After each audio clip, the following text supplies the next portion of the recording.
guys? Welcome to Earth Zero. Today I'm not feeling that great. Woke up to some random crash bang and some big bright light. Don't know what the hell's going on. Something just landed in my house, and when I came to the sitting room, there was just nothing there. But what I realized is that I'm half cartoon, half emoji, as you can see. Look at this. Look at this. Look at this. But the emoji does look pretty cool. Like, yeah, my face does look pretty sick still. So anyway, proud of that. But anyway, that doesn't stop us from doing our show. So today we are releasing our first comic hero, known as the Priest, guys. So while you guys check out our new comic hero, I'll be finding out how I can get back to normal. Let me just check if I have powers quickly. Kame, ah!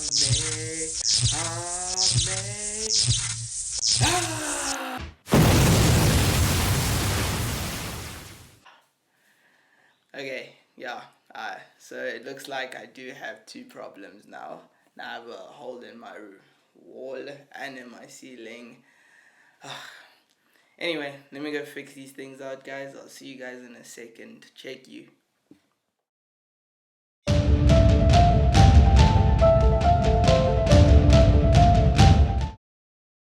So, our main character is from the 17th century, around the 1600s. So, his backstory is that his father was a free man, obviously because it's during the slave times, but his dad is a priest of a church, and he lives in a place called Peak Bay, where all the free black slaves were given land and were now free. So he basically had a wealthy family that inherited it, like the church for many years, and they've looked after this Peak Bay land for a long time. So after generation to generation, each child becomes a priest, and what this priest does is it hunts down demons and slays them, and they're like exorcists in a way. They kill demons and they protect Peak Bay from anything outside that might cause harm to the free people. And then on his mom's side, she is a demon, like a straight demon, and she's the daughter of the demon king, also known as Lucifer, who is kind of like the devil in this story. And his mom is like a princess, so she's really powerful. So his mom is young and she's really uninterested in this whole human and demon war. So she decides to go to the human world to see why are the demons so angry with humans. And then she takes on a body of a human called Catherine and possesses it, which is a black girl. So she goes through slavery and everything for quite some time, but she can get herself out of those situations because she is really powerful. And then she goes and finds the land Peak Bay, and she comes across Samuel, who is the father, the priest of our main character, and she falls in love with him because obviously they are good people, there's no harm, there's no war there and everything. So she decides to stay there, and she has a baby with the priest. But her father then finds out about her being in that area and sends men to go get her. And these men cause havoc and try and destroy Peak Bay, and that's when the priest protects his city, and that's where she realizes he's a demon killer, and he realizes that she's a demon.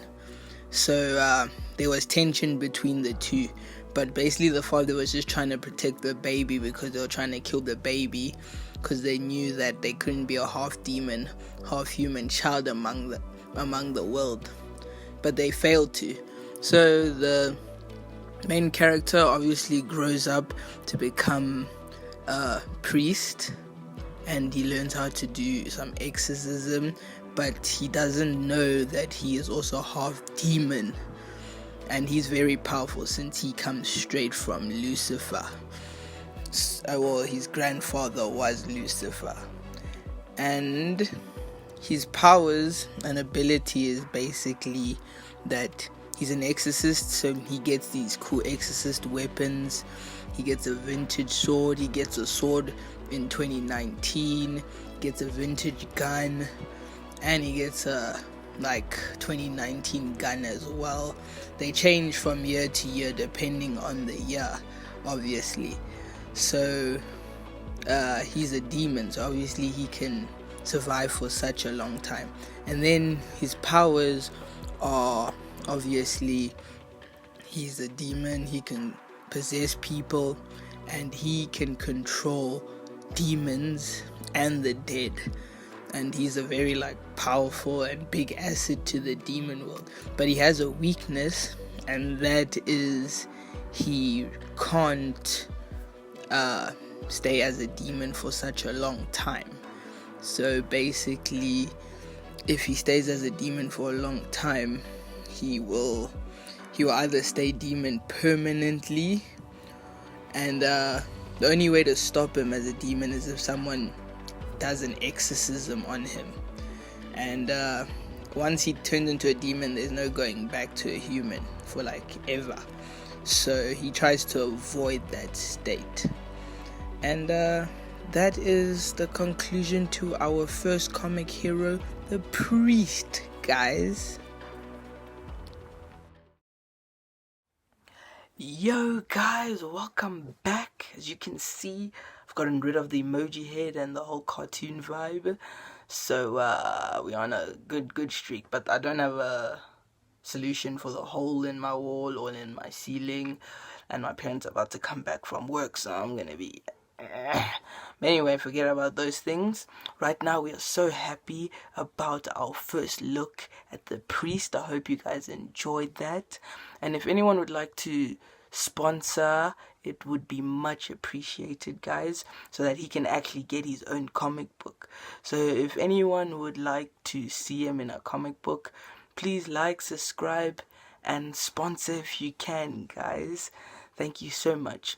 And right now we're going to go to our new section, which is news and facts, guys. Basically, I'm going to be telling you guys the latest news about comics, comic characters, or movies, or films. And I'm going to be sharing you facts about certain characters. And today we're going to be talking about Deathstroke. So I hope you guys enjoy this. Let's check him out, guys.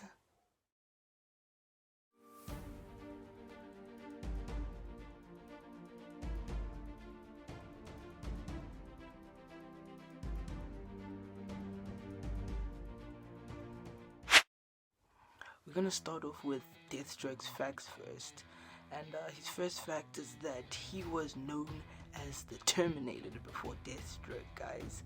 Yes, the Terminator, guys, not Arnold Schwarzenegger, guys. So sorry, Arnold. I'll be back. So Deathstroke's first appearance was in the New Titans issue 2. That's when he first appeared. You obviously know his original story, that he joined the army when he was 16. The lady that taught him how to fight became his wife that he married.